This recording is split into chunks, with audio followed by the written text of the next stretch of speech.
from what we had to Karate Kid franchise? I mean, everything about it's been a dream come true. I mean, we saw Karate Kid in the theater when we were like 6 or 7, and we've been friends since we were teenagers, the three of us.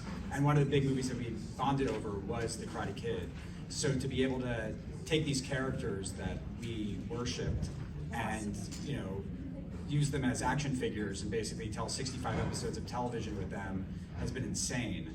That it's crazy when the stresses in your life are, you know, figuring out what Sensei Kreese is going to do and what he's supposed to wear that day is a bizarre experience to have in life. And we're thrilled as we reach our final 5 episodes, which come out in a couple weeks. We're just excited for the fans to see kind of the end of his 40-year journey. I never knew how much I missed Thomas Ian Griffith and needed Thomas Ian Griffith until he returned as Terry Silver on your show. Did his performance surprise you? Did it when he showed up and returned to that role? We had the utmost faith in Thomas Ian Griffith knocking it out of the park. He hadn't acted in over a decade. He had kind of transitioned into a writing and producing career. I think he's a producer on Virgin River, which does really well for Netflix. So he kind of moved past that, but we just loved his performance in Karate Kid Part 3, and we knew that Karate Kid Part 3 wasn't as zeitgeisty as the first 2 movies. But you know, as Cobra Kai went on for multiple seasons, we said, you know what, it's going to get to that point where we need that jolt, and we just, you know, could not have been happier with his performance. He brings like a thespian, like a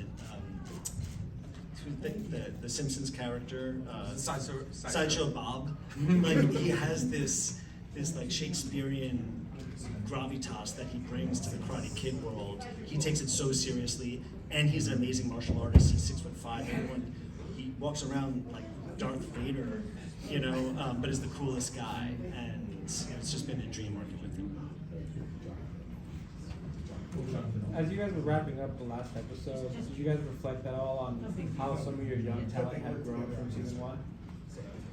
It's honestly incredible, like to meet the younger actors in season 1. Some of them, you know, claimed on their, you know, acting resumes to have had some martial arts experience. You know, some of them actually did, but most of them did not. And putting them through just the boot camp of what Cobra Kai is in terms of what that commitment is like as a performer, and especially a younger performer on this show, where there's a lot of fights, there's a lot of school fights, a lot of house fights, there's a lot of brawls. And we want to put our actors on screen as much as possible. You know, in that first season, you know, and even into the beginning of the second season, you know, there's some forgiveness with stunt doubles stepping in. But as you get into the later seasons, you start to realize that, oh, the camera's not cutting. And we're going around their backs and on their face, and we don't have the budget for CGI trickery. What you see is what you get. You know, there's some stuff coming up in the next 5 that, you know, in an earlier season we may have done a full stunt pass with just the stunt team, and now we're doing those really wide, super wide angles where you're not seeing the faces with the actors themselves. So just to see them grow from a physicality standpoint is incredible, and just to see them come into adulthood and stretch their wings as actors and performers and young adults has been beautiful. You see these kids and you're asking them at 16, 17 to access these feelings of like the loss of a parent and the first love and heartbreak, and they're grabbing at things that they've seen or read or studied. And then they start to maybe experience, you know, some highs and some lows and some mediums of, you know, coming into their 20s, and you see it on screen. You see it start to reflect in their performances, and it's been just wonderful, you know, feeling like an extended family member of all of them for the past few years.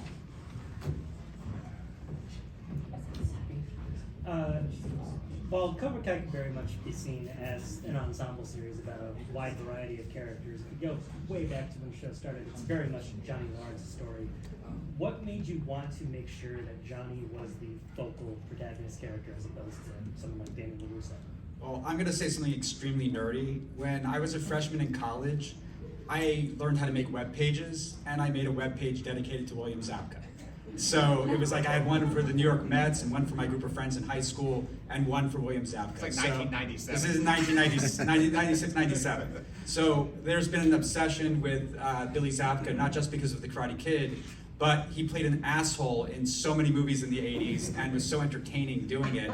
We're friends from high school, and there's a picture of us from the night we graduated where I'm like giving him a wedgie with like a fingerless glove because William Zabka wore one in Just One of the Guys. That's how nerdy we are. When we were in college, we met freshman year in college, we would talk about Zabka like crazy. So we've been fans of his as much as we've been fans of The Karate Kid. So as we got older and more mature from thinking, just laughing about the ridiculousness of a teenage karate gang terrorizing a high school, and we were in our early 20s and we're young screenwriters living in Hollywood, we started thinking about the bullies from our own high school and what goes on, as people get older, where does the bully end up in life?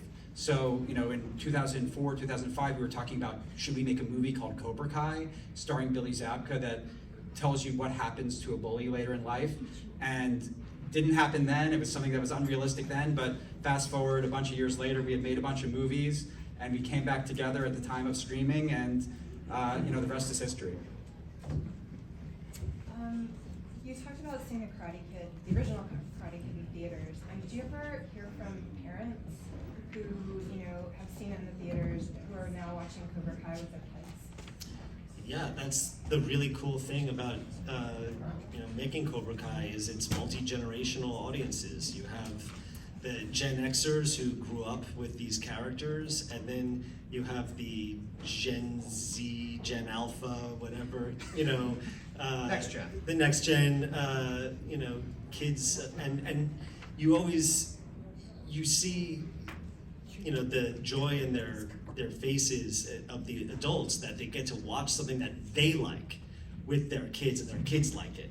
It's so often you're watching something and you're kind of, putting your brain in a certain mindset to watch something that your kid is gonna like. This is something that you might watch without your kid, but your kid's into it too, and so you see how fun that is for parents and children alike. And it's something, for us, we come from hard R-rated comedy, so it was a change of pace for us, but it's been one of the most rewarding parts. One more.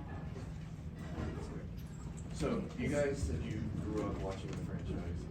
You grew up together. How has the journey of working on the show together helped you bond more as friends? It's incredible because we had parallel careers for so long. We had about 15 or 16 years where they were a writing team and I was, kind of a lone wolf. So I wasn't used to any kind of other voice in the room in terms of, that's a bad idea. It's like, whatever the first idea is like the best idea. And then we go to lunch. So for me, it's been amazing because you have all of this dialogue that happens. I think, not to put words in their mouth, but I think more is more with our friendship. We've always been three writers who bounce ideas off each other. The moment I hit fade out on a screenplay, I was always sending it to them first and trusted their guidance and opinions the most. We would be in each other's writers' rooms when we had round tables punching up our scripts. They put me in one of their movies. It was just a friendship and a camaraderie of, I can't believe we all get to do this. And then getting to do it together, you get everything that is with a friendship that has that roots that deep. You get to fight with each other and argue and know that it's not going to break up because it's just too stable and too strong. And then sometimes you're like, I wish it would break up. And then on the other side of it, you're like, oh, I'm so glad it didn't break up. Because it's so, we're all so passionate about this, and it's and you get to have that realness with each other, where you're not trying to put on appearances for one another to get through something. You're really in it together. You really have a shared history that goes back so far, and we started to kind of see the path ahead as a trio, and it's been lovely. Thank you. Thank you.